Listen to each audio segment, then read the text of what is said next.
Hello, my name is Brianna Vascar, and I'm going to have an interview with you. So hopefully you're having a great day. What is your name, age, and level of education? Jamicel Vasquez Clark.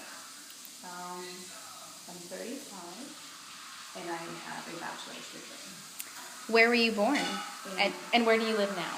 I was born in Bayamón, Puerto Rico, and I live in Jacksonville, Florida. What is your occupation? I'm a middle school teacher. What is your native language? Spanish. How many languages do you speak? 2. Do you still speak your native language? Yes, pretty much daily. How long have you been living in the United States? For about 22 years. How long have you been speaking or learning English? About 22 years. Very great. Where did you attend high school and or university? I went to Sandywood High School, which is in Jacksonville, and I went to the University of North Florida. Did you study English in your native country? Yes, it was part of the curriculum. When or where did you study the English? For example, at a school, Rosetta Stone. You mentioned that it was through the school, so was it a particular class? Yes, it was a class. Like you do English here, it was Spanish and English there. Oh, so it was almost like a bilingual education. Some of it. Was it difficult for you? Yes. How long do you think it took you to learn the language? Just oral language, about 3 months. About a year and a half for reading and writing. Wow. Why do you think the language learning was difficult? The rules in English language are crazy. Nothing really is a rule. So yeah, I just memorized how it went. Did you do anything special to learn the English language along with the school curriculum, such as games, learning language softwares, etc.? When we first moved to New York, I was young, so we would watch Sesame Street, Mr. Rogers, and the Weather People. And honestly, that's how I learned most of the English. And I think that's how young people here learn as well.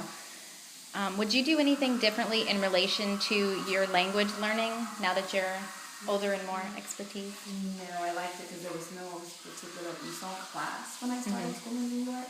So I was thrown into the culture and the language head on, and I think that was beneficial. Whereas if I was with Spanish speakers all the time, it might have taken longer. Interesting. And that kind of relates to the interactionist theory where they talk about how the social interaction is what helps them learn better versus just being immersed in, a single classroom with, the same language. Do you notice a difference in your proficiency level with social English language and your academic English language? That's funny, yes, because I went to school here and graduated here. So when I think educational things, I think in English. And when I do things in Spanish, it's more of an elementary Spanish, if you will. Like, I'll ask my mom, like, how do you say, and I'll say a word in English. And she goes, oh, and she'll tell me. I'm like, huh.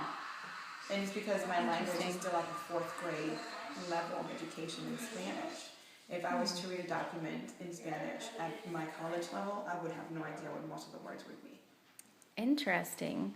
I'm assuming that the language differences don't cause any issues for you at work, school, social settings, anything like that.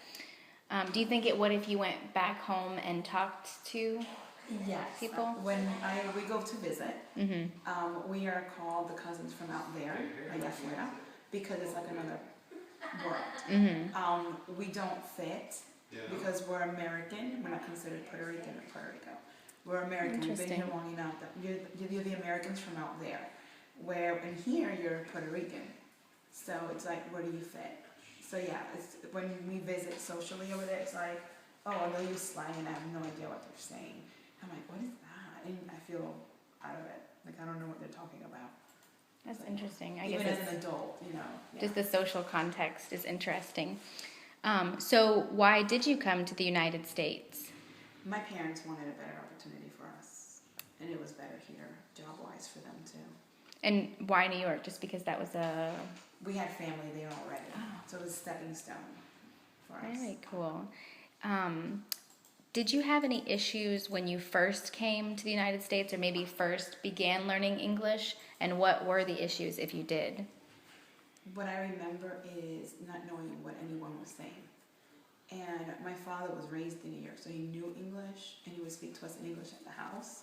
So we would just ignore him. Be like, Mom, because she would still speak Spanish to us. That was hard, not knowing what anybody was saying, not being able to read most of the stuff in English. It's like, what does that say? So for like the first year or so, you feel kind of lost. You don't know what's going on most of the time. And then you start picking up things. You're like, oh wait, this means that. Oh, okay. So yeah. And I guess having to learn it that way kind of forced it to be learned quicker. Yes. So I guess that answers the next question of, was it important for you to learn English? Obviously.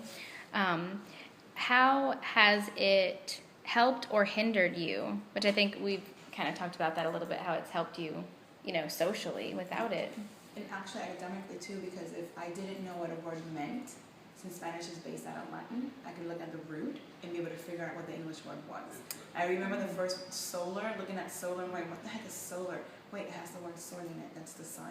And I was able to figure out. So for testing things like SATs and stuff like that, it was great. Because I can go back and I know that root word, I can figure it out, even if I didn't know what the word was. See, that's pretty nice. Yeah. Yeah. And this question is obvious, that you use English regularly at work, home, social settings. Do you still practice your native language, and why or why not? Yes, all the time. A lot of times, because I married an American man, and my sisters did as well. So a lot of times, it's so they don't know what we're saying. It's like just our language thing. But my mom and dad have always been big on, don't lose your language. Don't forget your culture. So whenever we're together, we always speak Spanish. And we're together